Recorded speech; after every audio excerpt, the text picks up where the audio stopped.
This is Flathead Valley Community College Career Services, here to talk with you for a few minutes about a basic foundation of your resume.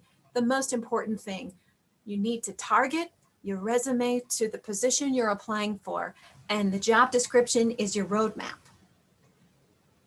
If they're asking for certain things in that job description, and several times, you'll know to really emphasize each of those things. Generally, on the top of your resume, you're going to have your name and contact information. Your contact information, if you can keep that to 1 to 2 lines, then you're not using your valuable space on your resume for several lines of contact information.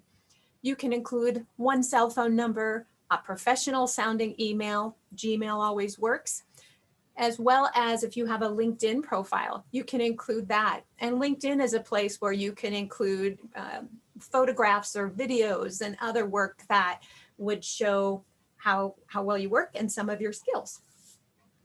At the top of your resume, you're generally going to put a summary, not an objective. Objectives are something that used to be used more in resumes that talked a little bit about what the person brought to the table, but also more what they wanted from the company. The summary is just a straight rundown of here is what I bring, my skills, my education, my accomplishments in one nice tidy package. So the average human eye looks at a resume, they say roughly around 6 seconds or so. If someone's glancing at your resume during that time, if they take a look at your quick summary, they should already have a sense that you make sense for this position. You can also have a skill section on your resume that can be a combination of hard skills and soft skills that the employer will want. Hard skills are abilities specific to a job or industry. Generally, they're more technical skills that you might learn in school or certification programs, training materials or experience on the job, things like software, foreign languages, being able to operate certain equipment. Soft skills, on the other hand, are more abilities that can be applied in any job, and often they may be referred to as your people skills. And they might include things like leadership, time management, customer service, problem solving, collaboration, that sort of thing. Hard skills are usually teachable, while soft skills are harder to develop because they might take time. They're very valuable to employers. Accomplishments showcase your skills. It's best to quantify and qualify accomplishments that you use on your resume.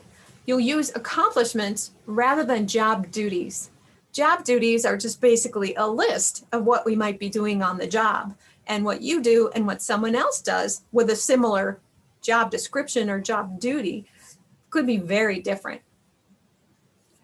You can quantify and qualify in ways like, let's say you did a project on campus and you worked with a group of 6 other people on a wellness team to put on a fundraising run to help fund the school food pantry, which helped 400 students last year.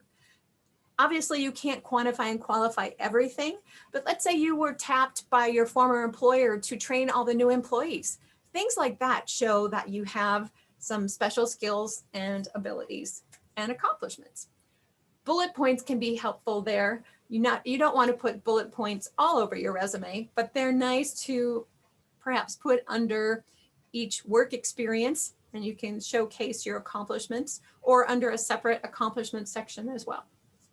Generally, you put your education toward the top when it is recent and relevant. As you gain work experience in your chosen field, that sort of thing will move more towards the top over time, while the education may come a little further down. Your projects, relevant coursework, community and school involvement are all things you may want to include. Another thing to keep in mind is that many larger companies use applicant tracking systems or ATS systems. Applicant tracking systems like simpler formats. They don't like a lot of graphics, columns, that sort of thing. They like the dates not on the left.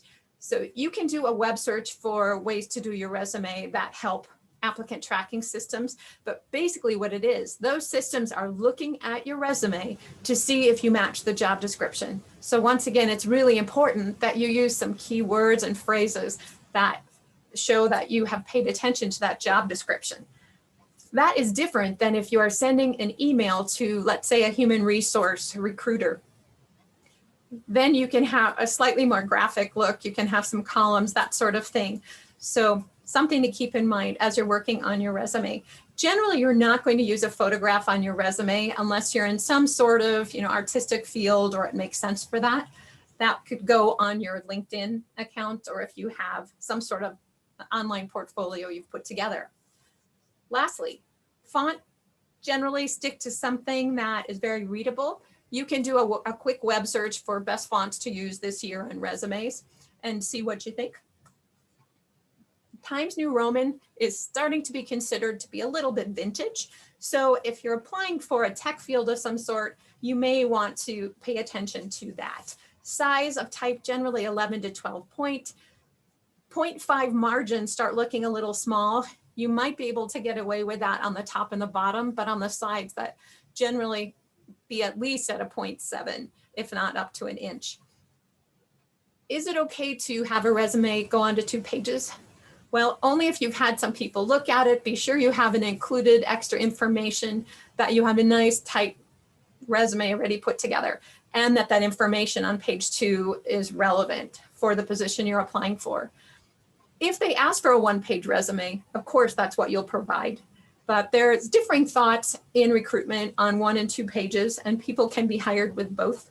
So if it is relevant and you have already had people look through it, then it makes sense that it would go to 2 pages. There is a lot of gray area when it comes to resumes, but the one thing we do know is that you do need to target it to the job description and quantify and qualify your skills so they don't read like job duties. If you'd like to follow up or share a resume, please connect with me. I'd love to see it at careers, that's careers with an S, at fvcc.edu. Best to you with your resume targeting.